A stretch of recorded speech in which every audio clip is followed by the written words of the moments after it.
Bharatiya Janata party ने नहीं बल्कि गोरखपुर के व्यापारियों ने आपका विरोध किया था। अब आपको कम से कम इस उम्र में इस बात का ध्यान रखना चाहिए कि इस उम्र में सब नहीं होने देना चाहिए। लोकतंत्र में अगर मुख्यमंत्री के क्षेत्र में और मुख्यमंत्री के पार्टी के लोग इस तरह से किसी नेता के साथ करेंगे तो लोकतंत्र कैसे जीवित रहेगा? लोकतंत्र को बचाने की जिम्मेदारी आपकी है। कब से लोकतंत्र में लोगों का विश्वास हो गया, इनके मुंह से ये शब्द शोभा नहीं देते हैं। 2 जगह रोक के गुंडाई की गई। अरे तो आपका सम्मान किया व्यापारियों ने। अगर कोई और होता तो बहुत कायदे से उनको सही ढंग से जवाब भी देते। ये धमकी से नहीं चलता है। सरकारें आती जाती रहती हैं, जो इधर रहे हैं हाँ बैठे वो इधर भी रहे हैं। मैं यहाँ से अपने नेता प्रतिपक्ष विधान परिषद के साथ जा रहा था तो रास्ते में सीहा पार से ही कार्रवाई शुरू हो गई, क्योंकि जो पुलिस की गाड़ी लगाई गई थी कि आगे चलेगी वो पीछे हो गई। मैंने कहा भाई क्यों पीछे हो रहे हो, आगे क्यों नहीं चल रहे हो? तो कहा मेरी गाड़ी खराब है। मैं सर्किट हाउस गया, वहाँ कोई बात नहीं हुई, लेकिन जब पाए हाथा पहुँचा तो आपके पार्टी के लोग, अगर पुलिस रोक देती तो कोई बरसवा नहीं था। मैं संभल जाना चाहता था, आपने रोक दिया, मैं रुक गया। बहराइच जाना चाहता था, आपने रोक दिया, मैं रुक गया। आपके पार्टी के कार्यकर्ता वहाँ खड़े होकर के भटे भटे नारे लगा रहे थे, रोक रहे थे। हमारे आगे जो 2 गाड़ी चल रही थी उसको तोड़ भी दिया। इसके बाद जब हम लोगों ने अपने लोगों को समझाया, हाँ कुछ मत बोलो, झगड़ा करने लड़ाई करने का अवसर नहीं है, हम धरने पर बैठ गए।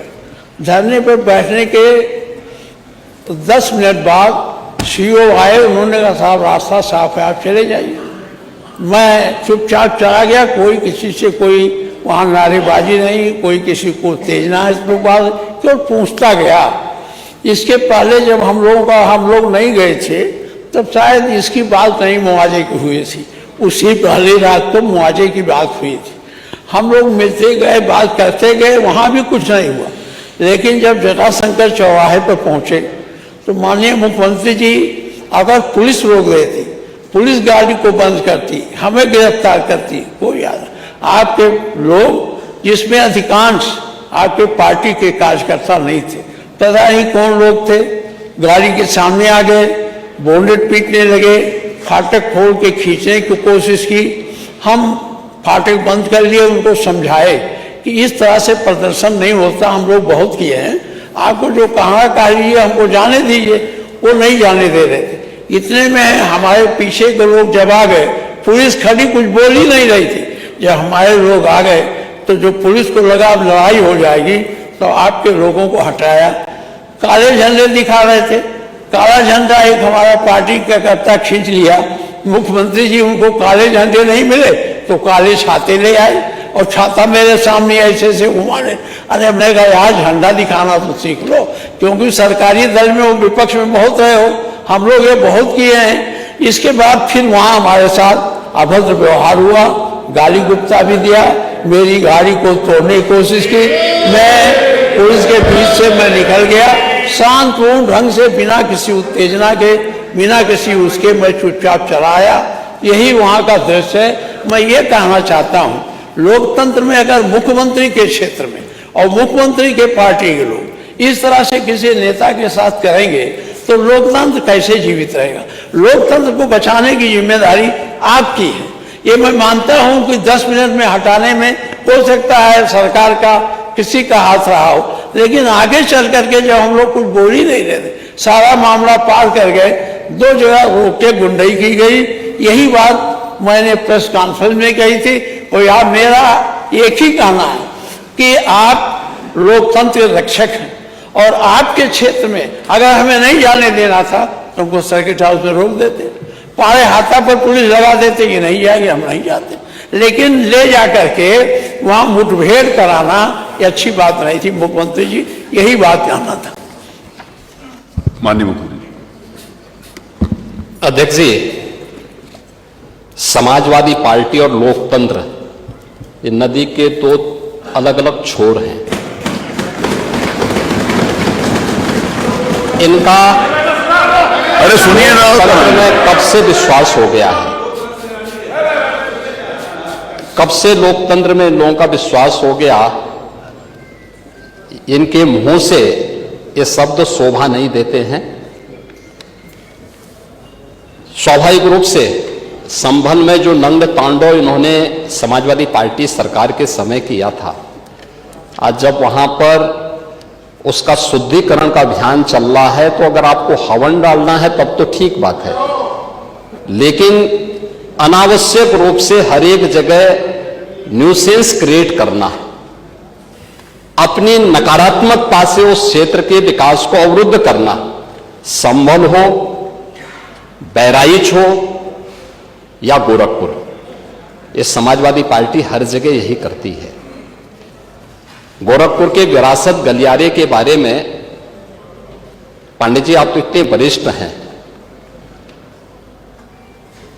लोग आपको अनावश्यक रूप से मोहरा बना करके आपके कंधे पर बंदूक रख करके, अब आपको कम से कम इस उम्र में इस बात का ध्यान रखना चाहिए कि इस उम्र में सब नहीं होने देना चाहिए, जो आपके कंधे में बंदूक रख करके निशाना साधने का प्रयास कर रहे हैं।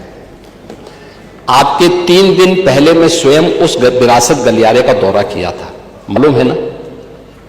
मैं एक एक व्यापारी से बात किया था और बातचीत करके, वो गोरखपुर की सबसे पुरानी मंडी है, आप तो गोरखपुर में पढ़े भी हैं, और सबसे पुराना बाजार है, लेकिन कंजेशन होने के नाते, अवैध कब्जा होने के नाते वहां पर उस कंजेशन को दूर करके आज सड़क बनाई जा रही है। आप लोगों ने अपने समय में तो कुछ किया नहीं। वहां के मासूम बच्चे दम तोड़ते थे बीमारी से, इंसेफ्लाइटिस से 700 से लेकर 1500 बच्चों की प्रतिवर्ष मौत होती थी। आपकी विधानसभा के भी और सिद्धार्थनगर जनपद के भी सैकड़ों बच्चे मरते थे। कभी आप लोग कुछ नहीं किए, विकास के लिए आप लोग कुछ नहीं किए। अपने समय में विकास का आपका कोई एजेंडा नहीं था। और अगर भारतीय जनता पार्टी की सरकार, एनडीए की ये सरकार विकास कराना चाहती है, तो आपको इसमें भी बुरा लगता है। और वो विरासत गलियारा उसी पुराने बाजार के पुनरुद्धार करने को, जिससे वहां के, आपको मालूम है, वहीं पे गोरखपुर का घंटाघर भी है, गीता प्रेस भी उसी से सटे हुए क्षेत्र में है, और गोरखपुर का सबसे प्राचीन बाजार भी जो मार्केट है उसी से जुड़ा हुआ है। उस मार्ग को बनाने के लिए एक एक व्यक्ति, एक एक व्यापारी को कंपनसेशन देने की बात 3 दिन पहले मैंने स्वयं उस क्षेत्र का दौरा करने की बात कर की थी। उसके बाद राजनीति करने के लिए आप गए थे। भारतीय जनता पार्टी ने नहीं, बल्कि गोरखपुर के व्यापारियों ने आपका विरोध किया था। क्योंकि विरोध इसलिए भी किया था क्योंकि केवल वहीं का व्यापारी नहीं, प्रदेश भर के व्यापारी में समाजवादी पार्टी की चारों सरकारों के समय में जो भय और दहशत था, जो उनसे गुंडा टैक्स वसूली किया जाता था, उसके कारण व्यापारियों में आपके प्रति जो आक्रोश है, बार बार उसका खामियाजा समाजवादी पार्टी को भुगतना पड़ा था। और व्यापारी इसी बात को लेकर आशंकित थे कि उनके विकास के लिए कोई कार्य हो रहा है, उसमें फिर विघ्न बाधा पैदा करने के लिए आप गए होंगे। और व्यापारियों ने इस चीज का विरोध किया था कि भाई आप वहां बिना बुलाए मेहमान आकर के टपक पड़े हैं, विघ्न बाधा पैदा कर रहे हैं, ये नहीं होना चाहिए। अरे तो आपका सम्मान किया व्यापारियों ने। अगर कोई और होता तो बहुत कायदे से उनको सही ढंग से जवाब भी देते, ये मैं विश्वास के साथ कह सकता हूं, क्योंकि समाजवादी पार्टी से उम्मीद की ही नहीं जा सकती है कि वो सुरक्षा की बात करेंगे और अच्छा विकास का कार्य कर सकेंगे। ये बात मैं स्पष्ट करना चाहता हूं मान्यवर, ये धमकी से नहीं चलता है। सरकारें आती जाती रहती हैं, जो इधर रहे हैं, हाँ बैठे, वो इधर भी रहे हैं।